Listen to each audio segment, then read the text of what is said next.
Can you watch that wingtip really quick for me, just from right there?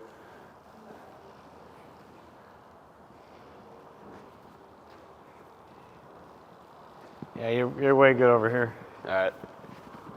Continue. Oh. Well, it's already pre-flighted, so if I pull it out. Yeah. Watch your head. So today we're going flying. Hey, get out of the way. I'm taxiing over here. Kids. So there's been a trend lately that's kind of bothering me, and that's a lot of pilots are being trained to drive the airplane rather than fly it. They're becoming truck drivers, not aviators. And I think it's because that the way they're training these days is that everything is very structured and rigid, and every time they take off, they know exactly what heading they're going to fly on, what airspeed, climbing to what altitude. They're doing their turn, starting at this, go straight north, do a 360 steep turn, no more than plus or minus 50 feet, come out exactly on north, and let's do these maneuvers like this into all these rigid standards. And don't get me wrong, rigid standards are great, especially when you get into the instrument phase of learning how to fly, but one of the things I think a lot of guys are lacking these days is the natural stick and rudder innate flying skills. They don't learn how to fly the airplane and feel it. It might be just because I'm getting old, I've got a case of back in my day syndrome, but back in my day, we also spent a lot of time just kind of goofing around in the plane, learning to feel it. Now, I was, yes, lucky enough to start flying skydivers early in my career and beat up old 182s that had everything ripped out of them that they didn't need to save weight. Usually didn't have maybe one radio and a transponder, and most of the flight instruments didn't work. The DGs were always garbage from all the spinning down. They just would spin. So I'm trying to figure out how to solve that. I'm going to work with my son Connor today. We're just going to go up and fly, just feel the airplane. And because he's around 300, 350 hours now, and he's pretty good, but he could be better. We all could be better. But I get so many pilots that come out to the drop zone to get checked out with around 750 hours that don't have a feel for the airplane. They're great, on instruments, and they're great on precision flying, but when I tell them, just do a quick 360 and, bring it around, or do a teardrop and come back and land, they're a little out of their element. They don't have any seat of the pants abilities. So we're going to try to go remedy that with Connor today, go up and goof around, have some fun, and hopefully learn a little bit and improve his skills. So before we take off and go do our aerobatic maneuvers, we're actually bringing along a couple of pilot rigs. Is my mic on? Huh? I know, I just started to cut you off. Is my mic on? Hello, hello, Yep. hello. Okay. As I was so rudely interrupted. So before we go flying today to do our aerobatic seat of the pants flying, both of us are wearing pilot rigs because, well, we have them and why not? And we're going to be flying in a jump plane with a big door that's easily jump outable. Jump outable? That's kind of a word. Jump outable. And we're pretty sure we're not going to rip the wings off, but got to be legal because you never know who's watching. Get yours on, Connor. Got all day. Oh, this stupid rig.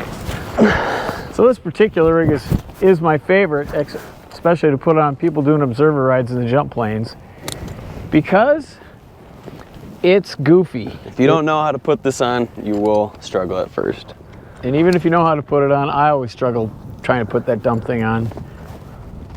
Nope. What I like to do, Nope. This is how I like to do it. Oh, is that how you like to do it? This is how I like to do it. I'm gonna get, see, look, I'm already all messed up too. Yes, you are. No, I think this has Hold on. Like I said, just let me work my magic over here. Because I swear I know what I'm doing.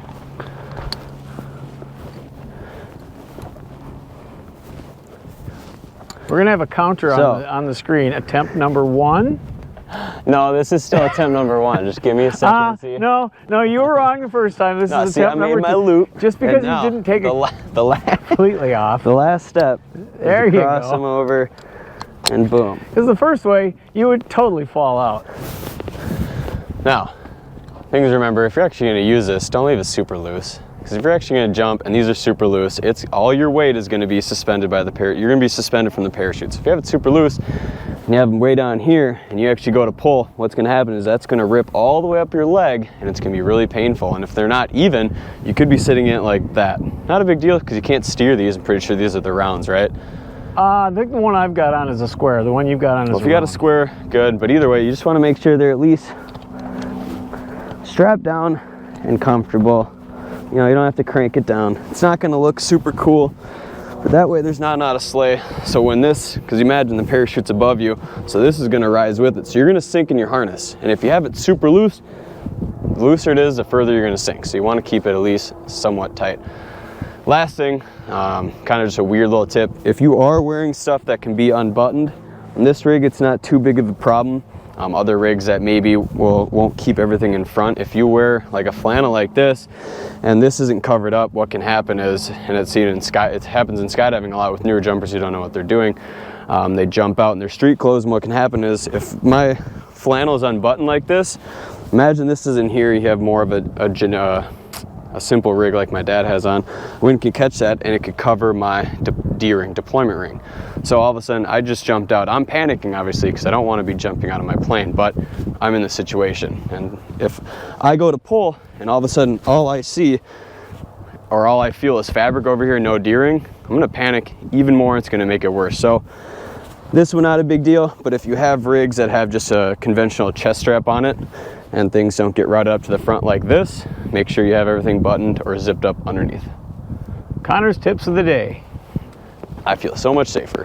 And one final tip that I have is if you're going to wear a pilot rig, like a bailout rig, especially if you're doing something like aerobatics, my advice to you is go make a skydive someplace. It can even be a tandem skydive, but you should at least have jumped out of a plane once before the emergency situation hits you, because you don't want to be more scared of jumping out of the plane with a parachute than you do of landing, being in an airplane that the wing is ripped off. I mean, hesitation could possibly kill you in that case. I mean, Connor and I today, if we have to get out of this plane, there are going to be 2 empty seats in about 1 second, and we'll probably be open or out of that plane high enough up to do some flips and stuff. So go make a skydive if you're going to wear a parachute.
burn off speed, right? That's kind of what I did there. Uh-huh. That was the first time I've ever actually had to use, without planning to use it. Huh? I don't know if I did it right, but it worked.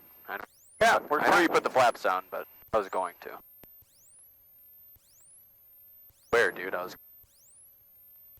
make fun of me, I'm sensitive, right? I'm gonna cry.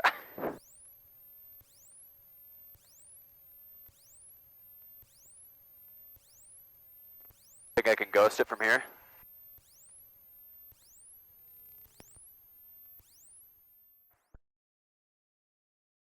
No. Damn it. Nominee traffic 75866, left downwind, runway 27, nominee traffic. So close. Come on. Yeah. You're pushing now. Well done, son.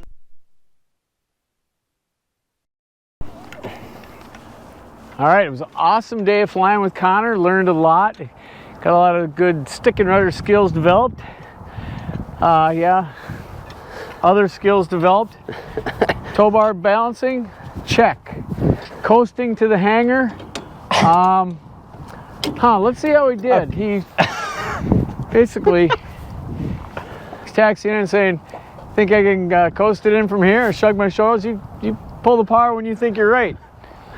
Well, hold on. You didn't even say. I shrugged my shoulders. He almost made it. So close. Like, what, 3 steps away? Yeah, Maybe well, you more. know, Let's it's the count. winter. 1, 2, 3. You know, in the Midwest, you get the winter bolt going, and Yeah. I got to get rid of those pounds since there's no snow on the ground. What day is it? December Yes. what? He had to get his steps in. It's like 60 degrees in December. If you're going to get your steps in, pulling an airplane up to the hangar is, I guess, one way to do it. Keep pilots not fat. Right. The skinnier he is, the more useful load we have. Well, I think we're gonna have to go flying again today. It is almost 50 degrees here on December 13th, something like that, which is very unusual. We love it. Get nice weather break like this, you have to take advantage of it. I'm gonna leave it here. It's too far. I'm done. It's a new hangar spot Maybe right my here. son needs to hit the gym once in a while. Come on, don't forget to go eh. I think that's for the 60 and up group. They have to do that. All right, another great day of flying.